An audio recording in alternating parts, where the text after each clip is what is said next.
네, 앞서 전해드린 것처럼 내란 특검이 잠시 후에 윤석열 전 대통령에 대한 2차 소환 조사를 진행할 예정입니다. 앞서 특검은 국무위원과 대통령실 참모진을 불러 윤 전 대통령의 혐의를 다지는 데 주력했는데요. 네, 서정빈 변호사와 함께 자세한 내용 짚어보도록 하겠습니다. 어서 오십시오. 안녕하십니까? 안녕하십니까? 네. 자, 특검팀 오전 9시부터 윤 전 대통령을 불러서 다시 한번 대면 조사할 예정입니다. 지난주에 1차 소환할 때를 보면은 공개일지 비공개일지를 두고 신경전을 이어갔는데 일단 오늘은 공개 출석이 예정돼 있는 거죠. 네, 그렇습니다. 지난번에 말씀하셨던 것처럼 사실 윤 대통령 측에서는 비공개 출석을 계속해서 요구를 해왔었지만 특검에서는 이를 수용하지 않았고 따라서 이제 현관을 통해서 공개적인 그런 상황에서 출석을 하는 모습을 볼 수가 있었습니다. 사실 이번 2차 출석 같은 경우에도 일단 공개 방식이라든가 혹은 출석 일자, 시간 등에 대해서도 상당히 조금 일치하지 않는 의사가 일치하지 않는 그런 모습들이 보여왔습니다. 일단 출석 자체는 공개적으로 출석을 하는 상황이긴 한데 일정을 잡는 것도 사실은 쉽지가 않은 상황들이었고 또 특히나 일정이 오늘로 잡히고 나서도 이 출석 시간과 관련해서도 조금 일치하지 않는 의사가 합치되지 않는 모습이 보여졌었습니다. 예. 특검 측에서는 9시 출석을 요구를 했었고 이제 윤 전 대통령 측에서는 10시를 고집을 하다가 예. 최대한 9시에 맞춰서 출석을 하겠다라고 입장을 조금 선회하긴 했는데 또 그러면서도 이제 언론 보도 등을 통해서 9시가 조금 넘어서 10분, 20분 정도 늦을 수도 있다라는 그런 입장을 밝히기도 했습니다. 이제 그렇기 때문에 오늘 출석을 정시에 제대로 할지 아니면 또 조금 시간을 늦은 시간에 출석을 할지 이 부분도 약간의 관심을 받고 있는 지점이 아닐까 싶습니다. 물론 그 정도 늦는다고 해서 조사 자체에 큰 차질이 발생하지는 않겠지만 이게 또 어느 정도는 양측의 그런 기싸움으로 보여지기도 해서 과연 오늘 출석 시간 자체는 또 언제가 될지 이 부분 좀 지켜봐야 될 것 같습니다. 네, 일단 특검팀에서 출석을 이야기한 시간은 9시이고 지금 시간이 이제 8시 37분을 지나고 있습니다.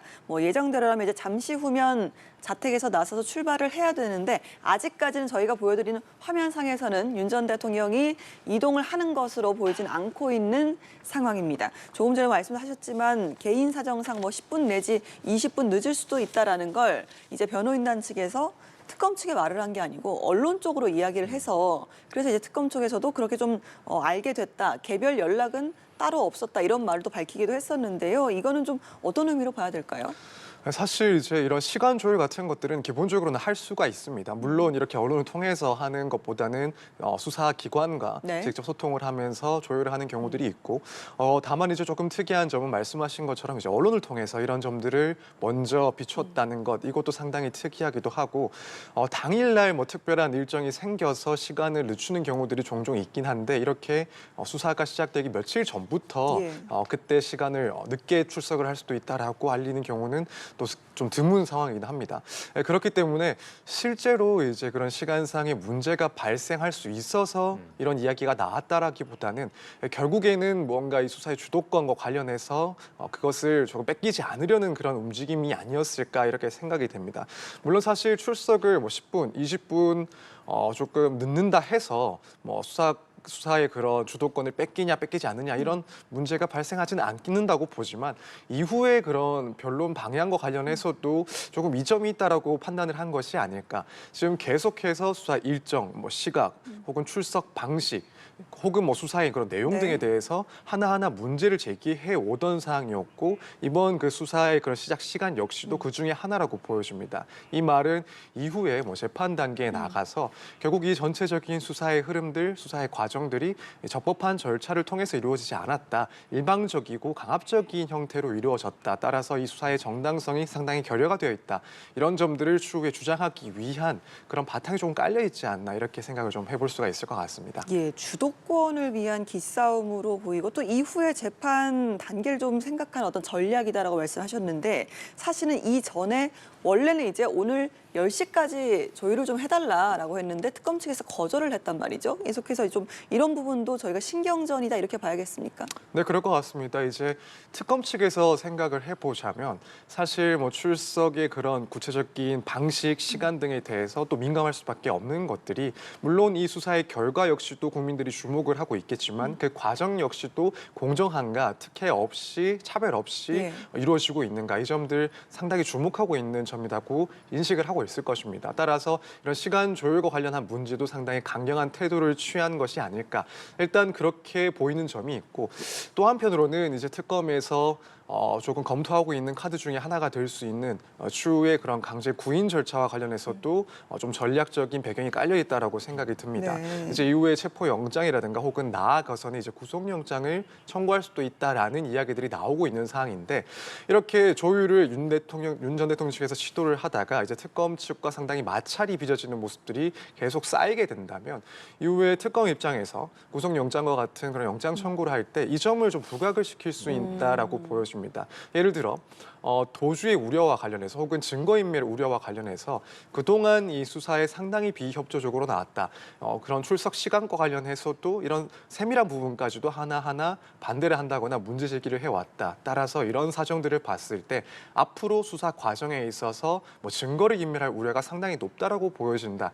이런 식으로 좀 근거를 마련할 수도 있는 내용들이라고 보여집니다. 그렇다면 이 점 역시도 이 특검 측에서 상당히 신경을 쓰고 있는 부분이 아닐까. 따라서 뭐 경우에 따라서는 윤 전 대통령 측의 요구를 어느 정도 수용할 수도 있긴 하지만 그것을 이제 수용하지 않고 강경하게 대처하면서 거기서 발생하는 그런 갈등과 같은 것들을 추후에 조금 활용하기 위한 정황적인 자료로 쓸 것 아닐까 이렇게 생각을 해볼 수가 있을 것 같습니다. 네.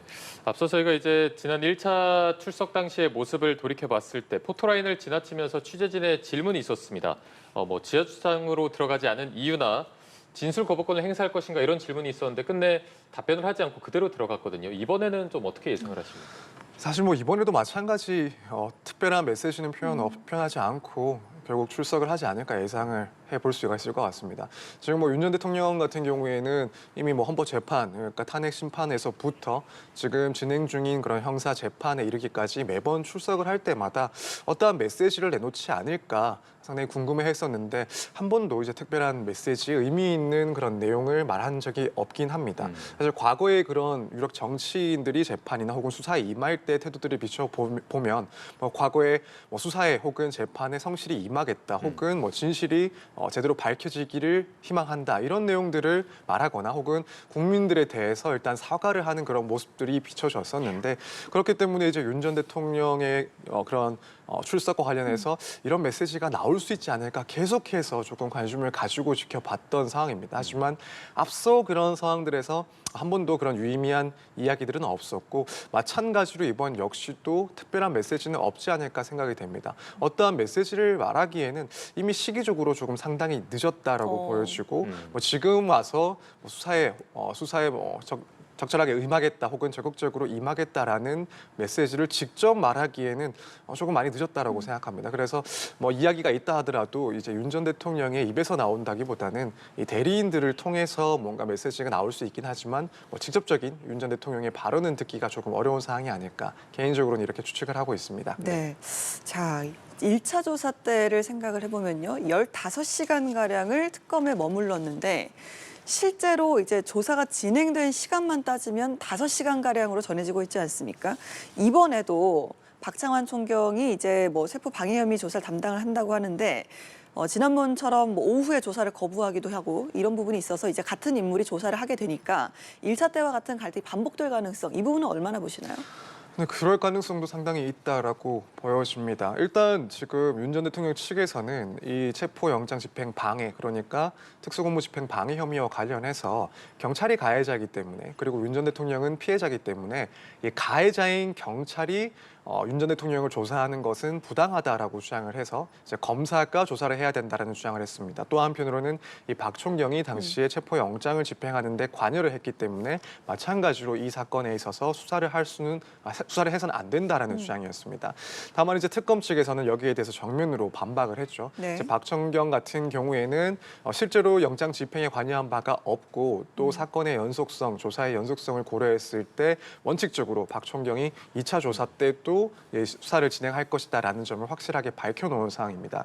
그렇기 때문에 오늘 조사에서도 일단 이 특수공무집행 방해 혐의와 관련해서 조사가 이어진다라고 한다면 이 특검의 강경한 입장에 따라서 박 총경이 이 수사의 수사의 담당자가 돼서 진행을 할 것이다라고 보여지고 이제 만약 그렇게 된다면 윤 전 대통령 측에서 과연 어떻게 대응할지 주목을 할 수밖에 없는데 아무래도 이제 수사를 거부한다든가 혹은 수사에 참여를 하더라도 아무런 진술을 하지 않는 그러니까 진술 거부권을 행사할 가능성이 일단 가장 높아 보이긴 합니다. 또 당시에 이제 언론에서 이런 문제 제기의 내면에는 사실 이 공무집행 방해 혐의와 관련해서 상당히 불리한 그리고 유력한 증거가 나왔기 때문에 수사를 거부하는 것 아닌가라는 그런 이야기들도 나왔습니다. 또 그게 사실이라고 한다면 결국 윤 전 대통령 측에서는 더더욱 이 수사에 응할 필요성 혹은 전략적인 그런 필요성은 없다라고 보여집니다. 따라서 만약 이 부분 관련해서 추가적으로 2차 조사 때 오늘 조사 때 또 질문들이 이어진다라고 네. 한다면 상당히 소극적으로 임할 것이다 이렇게 생각이 됩니다. 근데 변호인단 측에서는 뭐 오늘 요구에 응할 뿐만 아니라 적극적으로 진술을 할 것이다 이렇게 밝히기도 했다고 하더라고요. 이번에 좀 달라지는 부분을 기대도 되겠습니까? 사실 이제 언론을 통해서 적극적으로 조사에 임할 것이다라는 입장을 밝히긴 했지만 이것은 어디까지나 일단 조금 형식적인 원론적인 그런 이야기가 아닌가라고 생각이 됩니다. 지금까지 이제 특검 이전에도 수사기관에서의 그런 조사들, 공수처에서의 조사들 과정을 보면 사실 윤 전 대통령이 대부분 이제 진술 거부권을 행사하는 모습을 보여왔고 지금 상황, 이 특검에서의 조사 상황이라고 하더라도 그런 기본적인 태도의 변화는 있지는 않을 것이다라고 보여집니다. 그렇기 때문에 이제 그 변호인단의 그런 의견은 어디까지나 원론적인 그런 이야기이고 네. 실제로 오늘 조사에서는 기존 방식대로 상당히 소극적인 그런 대응이 있지 않을까 생각을 합니다. 그렇다면 이제 변호인 측에서 굳이 이런 이야기들을 꺼낸 이유에 대해서 조금 생각을 해보자면 이제 앞서 말씀을 드렸던 것처럼 이제 특검에서는 아무래도 이 구속영장 등의 청구를 고민을 하고 있을 수밖에 없고 결국 이제 그 시기가 언제일지 정도를 고민하고 있을 것 같습니다.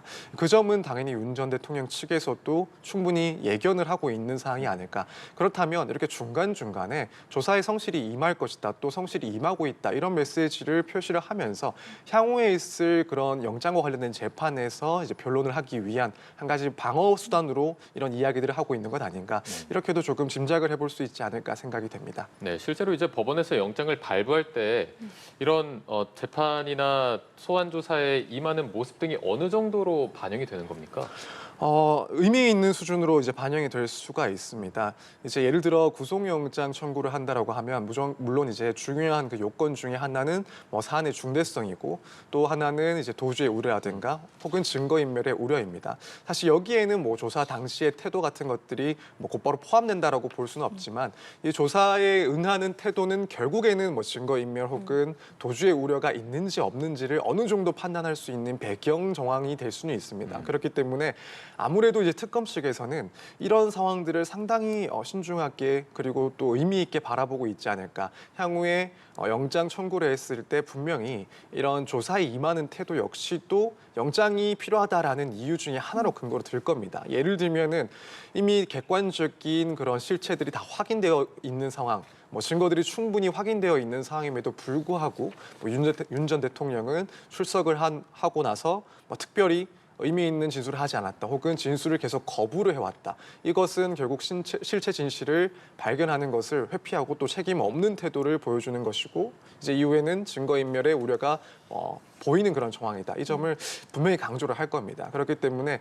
이런 조사에 대응하는 태도 역시도 결국에는 상당히 의미 있는 구속영장을 판단하는 데 있어서 상당히 의미 있는 그런 자료가 될 것이다. 이렇게 볼 수 있습니다. 네, 강제 구인을 위한 명분 혹은 또 영장 발부를 피하기 위한 명분 이런 부분을 좀 설명을 해주셨는데요. 사실 2차 소환일이 지난 1일이었습니다. 그런데 이제 윤 전 대통령이 응하지 않아서 조사가 불발이 됐고요. 그래서 소환 일정이 다시 또 지정이 된 거잖아요. 이런 과정들은 나중에 어떻게 혹시 모를 어떤 강제 구인이나 이런 부분에 있어서 어느 정도 역할을 좀 하겠습니까? 네, 일단 그렇게 생각이 됩니다. 이제 어디까지나 이 부분 역시도 제 개인적인 생각이긴 하지만 이제 원래 예정되어 있었던 그 2차 네. 출석 기일 이것이 이제 불발된 것도 결국에는 뭐 특검 그리고 윤 전 대통령 측에 서로 각각의 계산이 좀 깔려 있지 않았나라고 생각이 됩니다.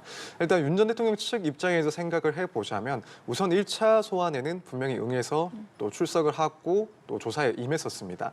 그리고 나서 이제 이틀 정도 시차를 두고 예정이 되어 있던 2차 소환과 관련해서는 이때는 이제 일정상의 문제를 들어서 조금 연기를 부탁을 했었고 뭐 7월 3일 혹은 7월 5일 이후에 출석을 하겠다. 그리고 출석에 임해서 조사에 응하겠다라는 메시지를 또 보낸 적이 있습니다. 이 말은 이제 아무래도 윤 전 대통령 측에서는 한 차례 그러니까 원래 2차 예정일보다 이틀 전에 조사에 응했었고 그렇다면 뭐 이틀 뒤에 조사에 응하지 않는다 하더라도 이렇게 연기를 요청을 했을 때 체포영장과 혹은 뭐 구속영장과 같은 강제 구인을 특검에서 청구하기에는 상당히 좀 어려울 것이다라는 점을 일단 깔려놓은 그런 상황이 아니었을까. 또 한편으로는 이렇게 조율을 시도하다가 또 거부를 당하면서 이후에 뭐 영장 재판 등에 있어서 이 점을 좀 부각을 시킬 수도 있지 않나. 그래서 충분히 이제 변호인들 그리고 윤 전 대통령과 특검이 일정에 대해서 조율을 할 수 있었음에도 불구하고 특검은 일방적으로 윤 전 대통령에 대해서 출석을 요구를 했다. 그 시기도 상당히 촉박하게 요구를 하면서 결국에는 이 수사 과정에 있어서 피의자의 그런 방어권을 보장하지 않았다. 따라서 영장을 청구한다 하더라도 이 점은 기각돼야 된다라는 주장을 할 수 있다라고 조금 생각을 해놓지 않았을까. 이런 계산이 좀 깔려 있었다라고 생각이 들고 반대로 이제 특검 측에서는 짧은 시간 동안 다시 한번 출석 요구를 하고 여기에 대해서 윤 전 대통령이 응하지 않는 모습을 추후에 이제 구속영장 등의 청구에 있어서 상당히 부각시키려 하지 않았을까.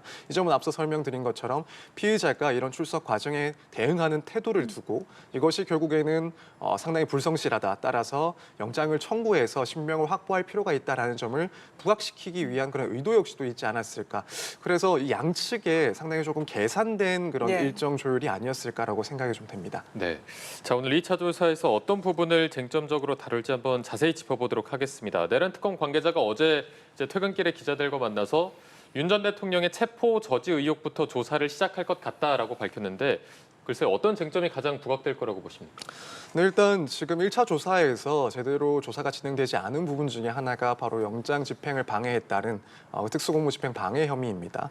일단 여기에 대해서 상당히 일단 먼저 선제적으로 조사가 진행될 수 있다라는 생각이 듭니다. 왜냐하면 이 혐의 자체도 결코 이제 가볍지 않은 혐의이고 무엇보다도 1차 조사에서 윤 전 대통령이 대부분의 조사 내용에 대해서 불응을 했던 상황이기 때문에 여기에 대해서 다시 한번 이제 조사를 조금 진행할 상황이라고 보여집니다. 이제 그것 말고도 사실 1차에서 결국에는 총 5시간 정도밖에 되지 않은 시간 동안 조사가 진행됐기 때문에 뭐 예를 들면 국무회의와 같은 그런 국무회의 과정과 같은 내용들에 대해서도 좀 의미 있는 진술을 확보하지 못했을 가능성이 높다라고 보여지고 또 특검에서 준비한 질문들을 뭐 다 소화하지 못했을 가능성이 있다라고 봅니다. 그래서 이 점들에 대해서도 좀 추가적인 조사가 이어지지 않을까. 이제 그 사이에 이런 국무회의에 관련해서 뭐 한덕수 전 총리라든가 혹은 장관들을 이제 소환을 해서 당시 상황을 재구성하는 그런 조사를 진행했던 것으로 지금 이해가 되고 있습니다. 그렇기 때문에 이 사이에 있었던 관계자들의 조사를 기반으로 해서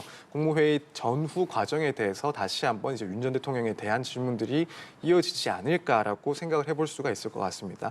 그리고 이제 만약 시간이 어느 정도 충분히 확보가 된다라고 한다면 이제 외환 혐의와 관련해서도 상당히 집중적인 조사가 이어질 수 있지 않나라고 생각이 됩니다. 사실 이제 외환 혐의와 관련해서 그러니까 이 북측의 무인기 등을 침투시켜서 전쟁 혹은 무력 충돌을 유발하려고 했다라는 이 혐의와 관련해서는 조사가 쉽지 않을 거라고 초기에는 조금 생각을 했었습니다. 왜냐하면 이 사건에 대해서 파악을 하기 위해서는 결국 이제 군사적인 그런 기밀과 관련된 부분까지도 조사가 되어야 되는데 그 점이 쉽지는 않을 것이다. 또 한편으로는 이 무인기 등을 침투시킨 그 목적을 또 판단을 해야 되는데 이런 내부적인 그리고 의사 같은 것들을 확인하는 것도 쉽지는 않을 것이다라고 생각을 했습니다. 그런데 이제 특검이 출범하고 나서 최근까지 상당한 그런 증거 수집이 되고 있는 모습입니다. 특히 녹취록이 이제 또 확보가 되었다. 그 녹취록 내용에는 군 관계자가 당시에 이제 북에 무인기를 침투시키려는 그 지시는 윤 전 대통령으로부터 내려온 것이라는 것을 들었다라는 그런 녹취록이 또 확보가 되었다라고 하고 또 실제로 특검에서는 당시에 이제 무인기를 납품했던 담당자 그 연구원을 소환해서 조사를 하기도 했습니다. 그래서 예상보다 이 점들에 대해서 상당 부분 조사가 빠르게 진행이 됐다. 또 의미 있는 증거들이 확보가 되었을 가능성이 높아졌다라고 보여지는 상황이기 때문에 그렇다면 오늘 조사에서 여건이 된다면 이 외환과 관련된 혐의에 대해서도 상당히 이제 질문들이 이어질 것이다. 이 점이 또 중점적인 내용이 될 수가 있다. 이렇게 생각이 됩니다. 네, 어제 특검 관계자가 이런 말도 했습니다. 윤 전 대통령 측이 너무 많은 수사 절차에 대해서 이의를 제기하고 있다면서 순서는 상황에 따라 달라질 수 있다 이렇게 말했는데 이게 쟁점별로 조사 순서에도 어떤 의미가 있습니까? 네, 이런 좀 주요 사건들 같은 경우에는 어떤 부분부터 조사를 하느냐 의미가 조금 있다라고 생각이 됩니다. 결국에는 특검에서 고민할 수 있는 것은 이 사안별로 중대성이 어떠한지 또 수사의 그런 전략적인 측면에서 어느 것을 먼저 조사하는 것이 좋을지 그리고 또 조사의 효율성을 따져보고 아무래도 이 조사의 순서를 정하지 않을까라고 생각이 됩니다. 일단 지금 먼저 뭐 혐의의 중대성 그리고 가장 시급한 사건이 무엇인지 이 부분에 따라서 조금 수사의 대상이 정해질 수 있다고 보는데 지금 1차 조사에서 가장 먼저 진행이 되었던 조사 내용은 이 체포 영장 집행을 방해했다라는 혐의였던 것으로 알려지고 있습니다. 이 말은 결국 이 당시에 이제 공무집행 방해 혐의가 특검의 그런 조사의 내용에 있어서 상당히 중요한 비중을 차지하고 있다라는 점을 의미하고 있다라고 보이기도 하고 또 한편으로는 상당히 이제 시급한 조사 대상이다라고 판단을 했을 가능성이 있다라고 생각이 됩니다. 그래서 이런 뭐 혐의의 중대성을 고려를 할 수가 있고 또 한편으로는 피의자의 그런 조사 태도라든가 전략적인 고려 차원에서 예를 들어 보다 핵심적이고 질문했을 때 윤 전 대통령 측에서 상당히 부담스러운 그런 내용부터 조사를 진행할 가능성도 있다라고 보여집니다. 그래서 초반부에 상당히 이제 압박이 되는 그런 쟁점에 대해서 조사를 진행해서 이후에 좀 더 용이하게 진술을 확보하려는 전략도 충분히 검토할 수 있지 않나. 그래서 이런 중대성이라든가 혹은 수사의 전략적인 측면까지 모두 고려를 해서 순서를 정했을 것이다 이렇게 생각이 됩니다. 예. 네. 자, 저희가 지금 윤석열 전 대통령 자택 앞을 현장으로 좀 직접 보여드리고 있는데요. 지금 차량이 윤 전 대통령의 차량이 출발을 한 것으로 보입니다. 지금 서울고검 청사로 윤 전 대통령이 자택을 떠나서 차량이 이동을 하는 모습 저희가 카메라 연결을 해서 함께 보시고 계시는데요. 예상보다 뭐 조금 늦을 수도 있다 이런 이야기가 나오기도 했는데 글쎄요. 특검 측에서 이야기한 9시에서 크게 또 뭐 많이 늦을 것 같지 않은 그런 상황입니다. 현재 도로 교통 상황이 또 굉장히 좀 좋은 편이기 때문에 많이 늦진 않을 것으로 보이네요. 네. 자, 윤석열 전 대통령의 자택부터 서울고검까지는 한 3분에서 4분 정도 걸리기 네. 때문에 잠시 후면 또 도착을 할 것으로 보이고요. 지금 시각 8시 57분, 한 56분쯤 출발을 했기 때문에 정확히 거의 한 9시 전후로 도착을 할 것으로 보입니다. 일단은 특검이 통보한 그 시간에는 좀 맞추고 있다 이렇게 봐야 되겠네요. 네, 그렇습니다. 사실 뭐 말씀하신 것처럼 이미 뭐 언론 보도 등을 통해서 조금 늦을 수 있다라는 점을 피력하긴 했지만 예. 결국에는 가능한 시간에 맞춰서 도착을 할 것으로 예상이 됩니다. 지금 상황을 보면은 9시에 도착을 하고 출석을 하게 될 것으로 보이는데 아마 이제 많은 판단을 조금 하지 않았을까라고 생각이 듭니다. 이제 뭐 9시 10분 혹은 20분에 출석을 했을 때 얻을 수 있는 윤 전 대통령 측의 이익이 무엇일까를 생각해 보면 사실상 뭐 의미 있는 이익은 없지 않았을까. 물론 조율하는 과정에서 이렇게 삐걱거림이 있다라는 것은 추후에 뭐 방어 전략으로 쓸 수 있긴 하지만 실제 이제 이 출석일에 시간이 늦었다라고 했을 때 뭐 그것으로 얻을 수 있는 이익은 사실상 전무하지 않았을까. 이 예. 점을 조금 판단하지 않았을까라고 생각이 됩니다. 그러면 오히려, 늦을 네. 수도 있다라고 하고 정각에 도착하는 이런 전략은 실제로 윤 전 대통령 측에게 유리하게 작용을 할 수도 있는 겁니까? 글쎄요, 사실 저도 개인적으로는 큰 의미가 없는 전략이 아닐까라는 생각을 하고 있긴 합니다. 네. 물론 이제 지금 윤 전 대통령 같은 경우에 또 그 변호인들 같은 경우에는 이런 전략들이 얼마나 의미가 있는지를 따지기보다는 조금이라도 도움이 될 수 있다라고 한다면은 당연히 뭐 채택을 할 수 있는 전략이라고 생각을 합니다. 무엇보다도 이 사안들 자체가 하나하나 무척 중대한 그런 혐의들이기 때문에 어떠한 점이라도 조금이라도 유의할 수 있다라고 판단이 된다면은 쓸 수 있는 전략이라고 생각하는데 결과적으로는 이 부분에 대해서는 큰 의미를 두기는 어렵지 않을까 이렇게 생각이 됩니다. 그럼 만약에 오늘 뭐 얘기를 했던 것처럼 늦는다라고 한다면 오히려 조금 더 불리한 상황에 처해지지 않았을까. 사실 예를 들어 10분, 20분 늦었다고 했을 때 정당한 이유가 있느냐라고 한다면 그것을 이제 소명을 하기에는 상당히 어려웠을 거라고 보입니다. 그렇다면은 결국에는 수사를 조금이라도 지연시키기 위해서 늦은 것밖에는 이유가 없지 않느냐 이런 이야기가 나올 수밖에 없는 상황이었을 것이고 그렇다면 결국 오늘 출석 자체는 가능한 한 정각에 맞춰서 출석을 한다는 것을 미리 조금 계산을 하고 또 예정을 하고 있지 않았을까 이렇게 개인적으로는 생각을 하고 있습니다. 네. 자, 앞서 윤석열 전 대통령이 자택에서 출발해서 서울고검 청사로 출석하는 장면을 저희가 계속해서 보여드리고 있습니다. 앞서 이제 고검으로 들어가는 그 길목에서 지지자들이 윤석열 전 대통령을 향해서 좀 서 있는 모습이 있었는데 윤 전 대통령 창문을 내리고 지지자들을 향해서 손을 흔드는 모습도 보이기도 했습니다. 자, 이제 서울고검 청사에 윤 전 대통령의 차량이 들어온 것으로 보이고요. 잠시 후에 이제 또 포토라인을 지날 것으로 보입니다. 앞서 저희가 언급하긴 했지만 1차 소환 때는 포토라인을 그대로 지나쳤기 때문에 앞서도 이제 뭐 그대로 지나갈 것으로 보인다 이런 말씀을 해주셨는데 글쎄요, 1차 소환 때와 비슷한 장면이 좀 연출이 될까요? 네, 그럴 것 같습니다. 이제 오늘도 과연 출석을 했을 때 어떠한 메시지를 던질 것이냐, 상당히 관심을 가질 수밖에 없는 부분이긴 한데 그럼에도 불구하고 시기적으로 봤을 때 특별한 메시지 없이 결국에는 이제 입구를 통과하는 모습을 보여주지 않을까라고 생각이 됩니다.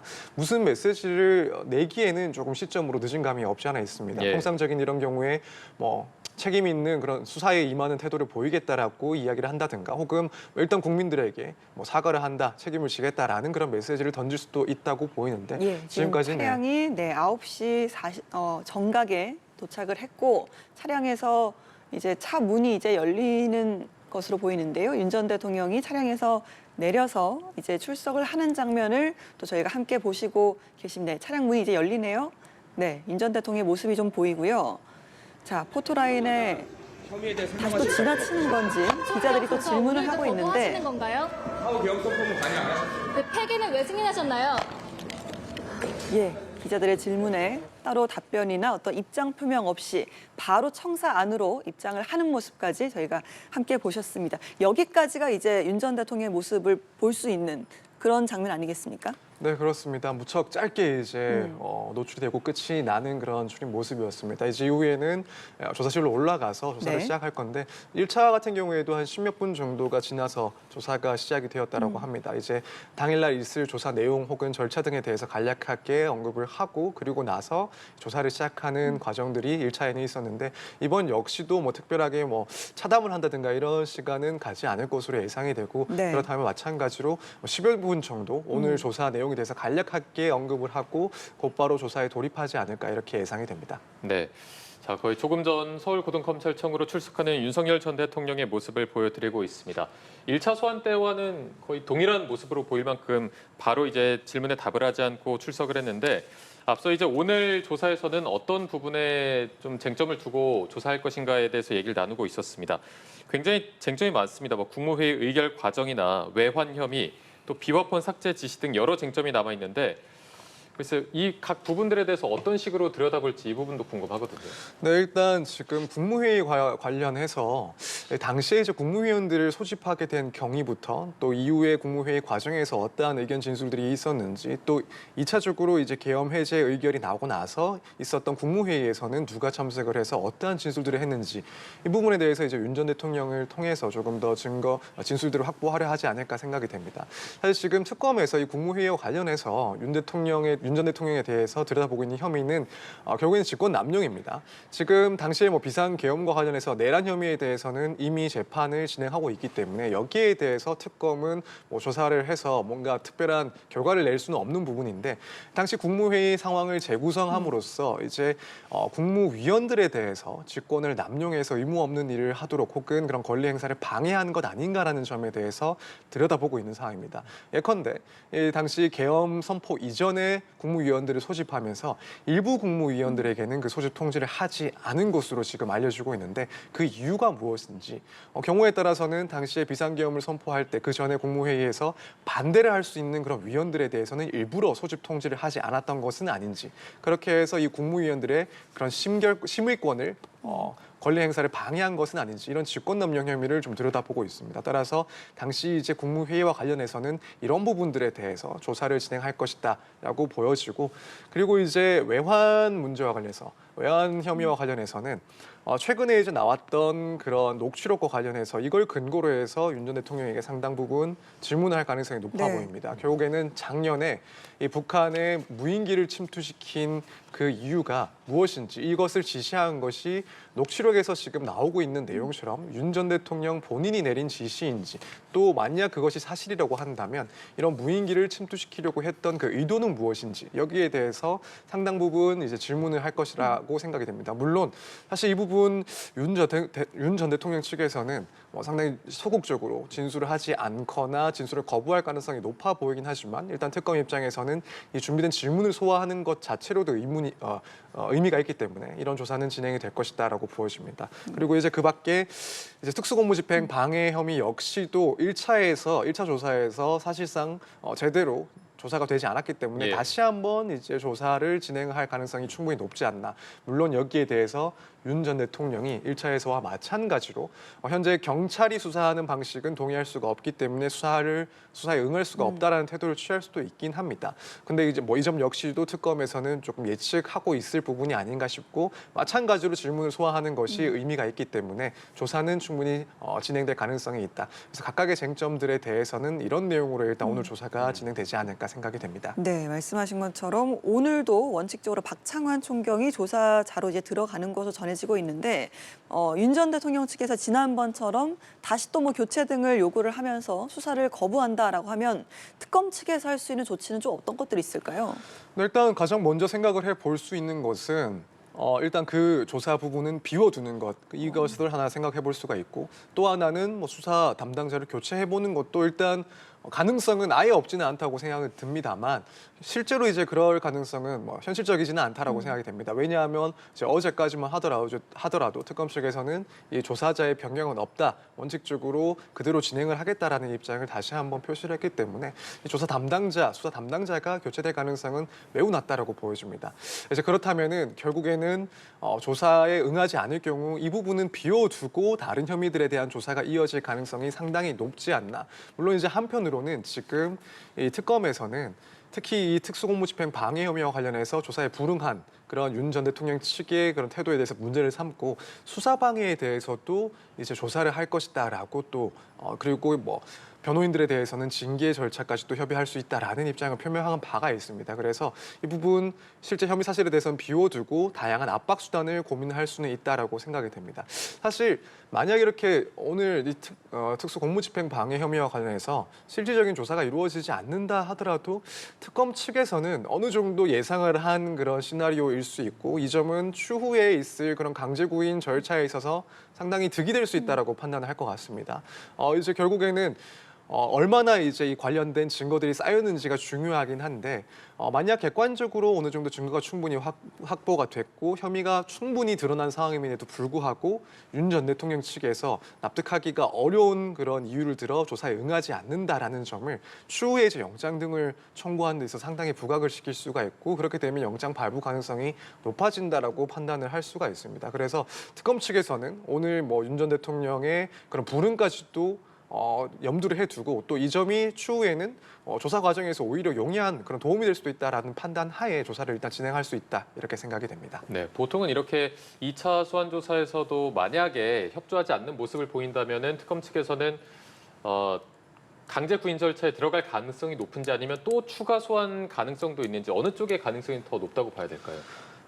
지금 많은 의견들이 2차 조사에서 끝을 내고 이제 구속영장을 청구하는 것도 충분히 가능하다. 이르면 뭐 다음 주이라도 청구를 할 수 있을 것이다. 이렇게 그런 의견들이 상당히 나오고 있는 상황으로 보입니다. 예. 또 개인적으로도 그럴 가능성이 꽤 높다라고 생각을 하고 있습니다. 물론 이제 오늘 조사가 어디까지 이루어지느냐는 조금 변수가 될 수 있긴 합니다. 뭐 윤 전 대통령의 진술 내용과는 상관없이, 뭐 진술 거부권의 행사 여부와 상관없이 특검 측에서는 최대한 많은 혐의에 대해서 일단 질문을 던지고 피의자 조사를 진행을 하는 것이 먼저이긴 한데 만약 대부분의 준비됐던 질문들을 소화했다라고 한다면 결국에는 특검 측에서 이후에 3차 소환 여부와 상관없이 3차 소환 없이 구속영장을 청구하는 것도 충분히 가능하지 않을까. 만약 이제 특검 측에서 충분히 중요한 혐의들에 대해서 다른 진술들, 다른 증거들이 확보되었다라고 판단한다면 사실 서둘러서 영장을 청구할 가능성, 그런 필요성도 충분히 있다라고 느껴질 것 같습니다. 따라서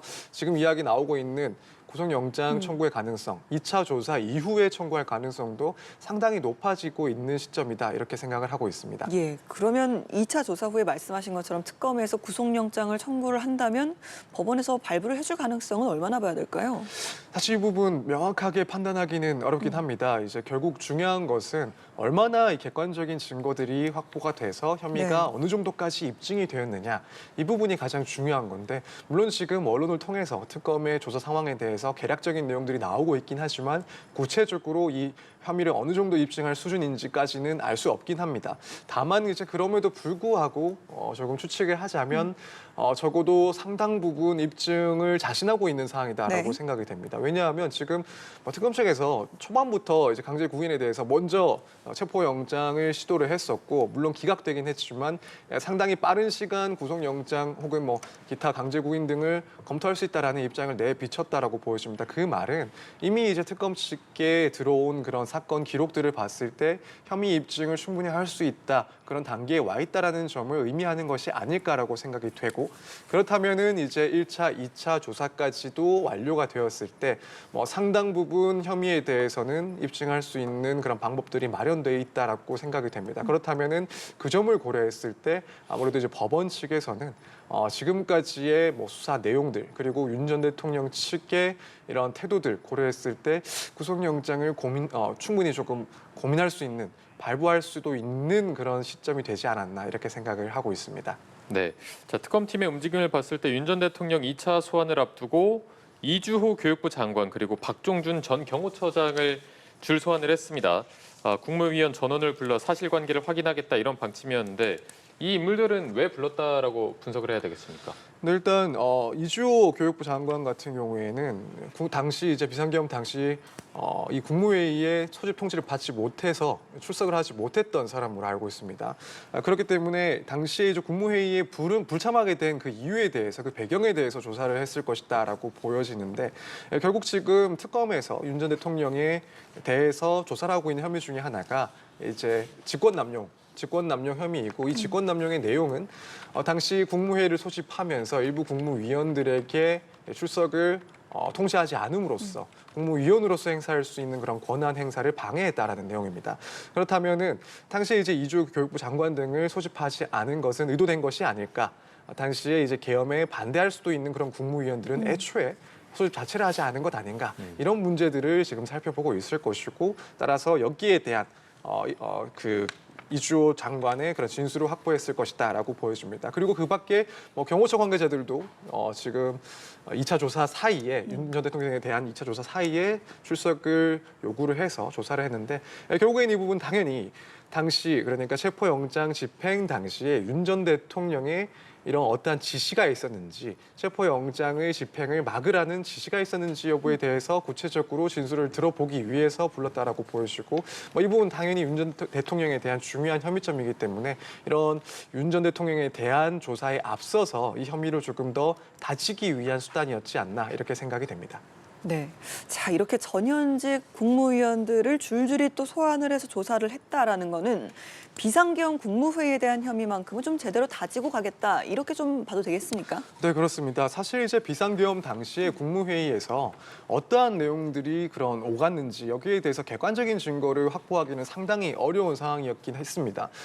참석을 했던 국무위원들의 진술에만 의존을 해야 되는 상황이었고, 그렇기 때문에 당시 구체적으로 어떠한 상황이 있었는지 여기에 대해서 특검 측에서는 그것을 재구성하기 위해서 상당히 공을 들이고 있지 않나라고 생각이 됩니다. 그렇기 때문에 이제 특검이 시작될 때부터 참석을 했던 국무위원이든 혹은 통지를 받지 못했던 국무위원이든 모두들 이제 소환을 해서 조사를 할 것이다라고 어느 정도 예상을 할 수 있는 부분이 있었고, 결국에는 이제 국무위원들을 모두 조사를 해서 당시 실제 어떠한 내용으로 국무회의가 진행이 됐는지, 그 전후 사정은 어떠했는지, 이 부분 조금 더 구체적이고 꼼꼼하게 재구성을 해서 관련한 그런 혐의 등을 포착하기 위한 조사가 진행이 되고 있다라고 생각이 됩니다. 또 이제 윤 전 대통령에 대한 혐의도 물론 있지만, 결국에는 이 특검이 조사 대상으로 삼을 수 있는 것들은 이 당시에 국무회의에서 혹여라도 이제 내란 혐의와 관련돼서 관계자들 중에 뭔가 동조를 하거나 방조를 한 혐의가 있는 그런 관계자들이 있지 않나. 이 부분에 대해서도 이제 조사를 진행하고 있는 상황이기 때문에 이런 앞으로 진행되는 그런 조사 과정에서 피해자로 특정할 수 있는 국무위원들이 누가 있을지 이런 부분들에 대해서도 상당히 집중적으로 조사를 이어서 나갈 것이다 이렇게 생각이 됩니다. 네. 앞서 이제 외환 혐의에 대한 말씀도 해주셨는데 특검은 외환 의혹에 대해서도 상당 부분 수사를 진척시킨 것으로 파악이 되고 있습니다. 지금 군 관계자들의 조사가 상당 부분 마무리가 된 부분이 있는데 이 부분이 2차 조사에서 어느 정도 좀 핵심 쟁점이 될 수도 있을까요? 네, 일단 지금 이 특검과 관련해서 내란 특검 같은 경우에는 한 축은 이제 내란 혐의에 대한 조사이지만 또 큰 한 축은 이제 외환 혐의에 대한 조사라고 생각이 됩니다. 그렇기 때문에 이 외환에 대해서도 뭐 시기적으로 언제가 될지는 모르지만은 상당히 집중적인 조사가 이루어질 것이다라고 당연히 예상이 되는 상황이었는데 지금 상황을 봤을 때 이 외환 수사도 상당히 신속하게 진행이 될 것이고 또 오늘 조사에 있어서도 윤 전 대통령에 대해서 상당 부분 질문들이 이어질 것이다라고 예상이 좀 되는 상황입니다. 이제 무엇보다도 지금 말씀을 하신 것처럼 외환 혐의와 관련해서 조금 이미 의미가 있는 그런 녹취록이 또 확보가 되었다라고 합니다. 네, 특히 이 외환 혐의는 군사적인 문제가 포함되어 있기 때문에 애초에 이제 조금 속도를 내기 어려운 측면이 있지 않았을까라고 예상을 했는데 최근 보도되는 내용에 따르면은 이런 지시가 어디서부터 나왔는지 또 윤 전 대통령으로부터 이런 지시가 나왔다라는 그런 내용이 담긴 녹취록이 예. 또 확보가 되었다고 하는 만큼 여기에 대해서 이제 조사가 충분히 진행이 될 만한 자료들이 조금 쌓여 있지 않나라고 생각이 됩니다. 특검에서 어제 밝힌 바와 같이 상당 부분 또 조사가 되었다. 따라서 이제 외환에 대한 그런 조사에 대해 자신감을 조금 내비치고 있는 상황인 것 같아서 그렇다면 이 부분과 관련돼서 오늘 윤 전 대통령에 대해서 상당한 조사가 이어질 수 있다. 이렇게 좀 관측을 하고 있습니다. 예, 특검 측에서 이제 관련해서 2차 출석을 요구를 할 때 조사 대상이 이제 외환 혐의도 적시를 해서 통보를 했더라고요. 그런데 이제 사안의 어떤 특성상 그 무인기 의혹이라든지 이런 부분은 이제 시간이 좀 걸릴 수밖에 없다 이런 이야기가 나오더라고요. 네, 그렇습니다. 말씀하신 것처럼 이제 아무래도 군 내부적인 그런 특수성이 있기 때문에 여기에 대해서 특검이 빠르게 조사를 진행하는 것이 쉽지는 않은 부분이 분명히 있다라고 보여집니다. 네. 이제 그럼에도 불구하고 지금 뭐 일단 특검에서는 군 관계자들에 대해서 상당한 조사가 이루어졌다라고 하면서 특검이 시작한 지 얼마 안 되는 이 시점에 상당히 의미 있는 조사들이 되었다, 자신감을 어느 정도 내비치고 있는 상황으로 보입니다. 그 네. 말은 결국에는 뭐 최근에라도 이렇게 확보되는 증거들이 상당히 의미가 있는 증거들이다라고 평가를 하고 있는 것이 아닐까라고 생각이 듭니다. 그래서 일단 지금까지의 그런 증거들을 기반으로 해서 오늘 윤 전 대통령에 대한 조사에서 내용들이 일단 나올 것으로 보이고 물론 이제 이후에 추가적인 그런 군 관계자들이라든가 혹은 정부 관계자들을 통해서 이 외환과 관련된 혐의에 대해서는 당연히 더 나아가는 조사를 진행할 수가 있다라고 보여집니다. 그래서 물론 이제 이것을 완벽하게 그 혐의를 다지기에는 아직까지는 조금 부족하다라고 생각을 해볼 수도 있긴 한데 지금 속도를 보자면은 향후에 또 빠른 시간 내로 이 혐의에 관련된 그런 증거들을 확보할 수 있는 그런 조사들을 진행할 것이다 이렇게 좀 예상이 되는 점이 있는 것 같습니다. 네, 사실 오늘 2차 소환을 앞두고 지난 3일에 내란 재판이 있었고 여기서 먼저 특검팀과 마주했습니다.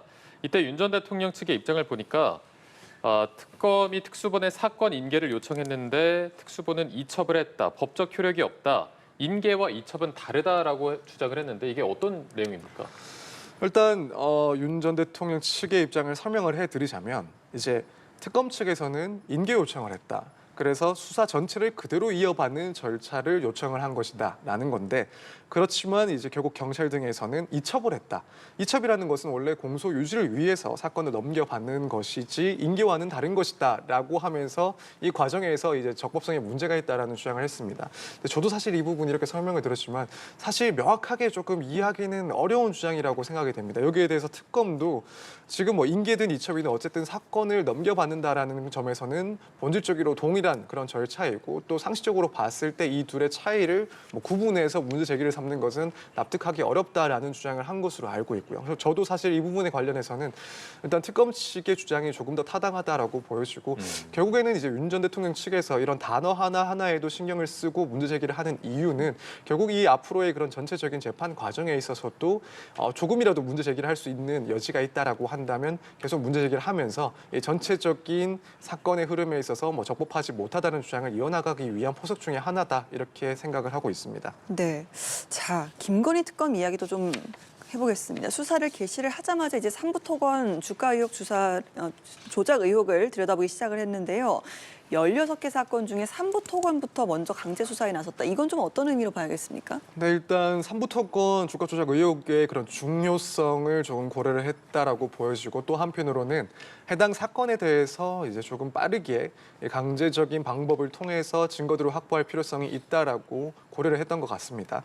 사실 지금 이 사건 같은 경우에는 지금 4월 정도에 이제 수사기관에서 수사를 시작은 했지만 이런 압수수색과 같은 그런 강제 절차는 또 이루어지지 않은 것으로 알고 있습니다. 그렇기 때문에 어떠한 사건이든 마찬가지지만 이런 주가 의혹과 같은 사건에 있어서도 이런 관계사나 아니면 관계 회사의 그런 전자기록을 확보하는 것이 조금이라도 신속하게 확보하는 것이 향후의 조사를 조금 더 원활하게 하는 측면이 분명히 있기 때문에 여기에 대해서 일단 강제적인 수사에 돌입을 해야 된다, 시기적으로 서둘러야 된다라는 점을 충분히 고려하지 않았나라고 생각이 됩니다.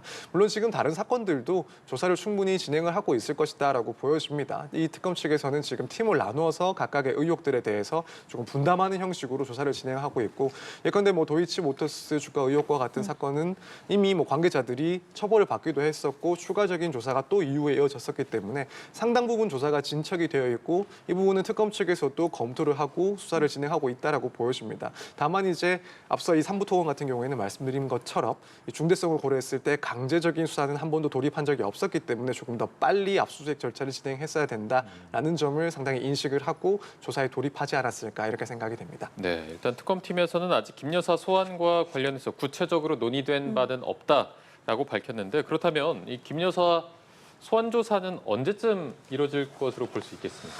근데 사실 소환 시점과 관련해서 뭐 많은 관심을 받고 있는 부분이기도 하고 또 다수의 의견은 좀 이른 시각에 김건희 여사가 소환될 수 있다라는 그런 관측들이 있는 것 같습니다. 특히 이제 삼부토건과 관련해서도 신속하게 이런 압수수색 절차가 진행이 됐고 또 어제는 삼부토건 전 대표까지도 소환이 돼서 소환 조사가 이루어졌었기 때문에 이 김건희 여사에 대해서 빠른 시간 내로 이제 출석 요구가 있을 수 있다라는 의견도 나오고 있는 것 같습니다. 이제 물론 그런 의견도 충분히 가능하다고 보는데 개인적으로는 시간이 조금 걸릴 수 있다라고 생각이 됩니다. 일단 뭐 빠른 소환을 전제하는 이야기하는 것은 이 각각의 쟁점별로 이제 김건희 여사를 할 수 있다. 예를 들면 빨리 조사가 진행되는 것들은 조금 빠르게 소환을 하고 또 조사가 조금 시간이 걸리는 것들, 시일이 걸리는 사건들에 대해서는 이후에 소환을 요구할 수 있다라는 것을 좀 전제해 두는 것 같습니다. 그렇지만 이제 개인적인 생각으로는 김건희 여사 역시도 뭐 윤 전 대통령의 입장과 마찬가지로 사실 출석 과정이 그렇게 용이하지는 않을 것이다.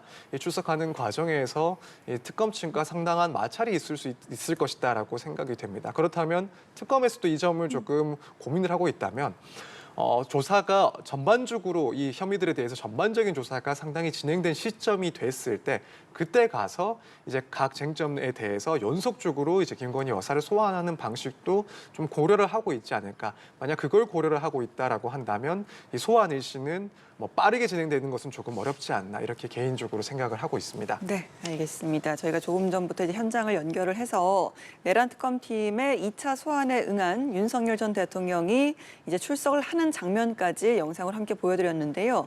1차 조사 때와 좀 비교를 좀 해봤을 때 오늘 조사 시간은 어떨지 이 부분도 좀 궁금하고요. 그렇다면 지난번보다도 더 긴 시간이 진행이 되고 뭐 심야 조사 이런 부분까지도 가능성이 있는지도 궁금합니다.